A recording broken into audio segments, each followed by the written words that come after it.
Dermal Remedy helps to control irritated, angry and itchy skin. It also defends against bacteria, which makes it great for acne or any sort of blemishes. It can be applied over your moisturiser, or if you're wearing makeup, apply it after your primer. If you want a denser cover for nighttime, use the hydrating primer and add the Dermal Remedy over the top.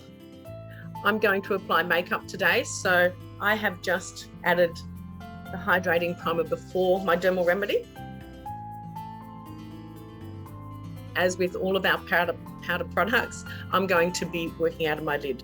I'm going to be using the Triple Mil Kabuki brush.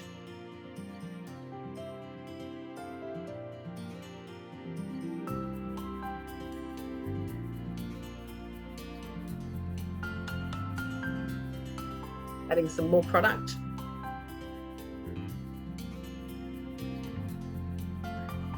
Even though it's white in colour, it goes on relatively transparent.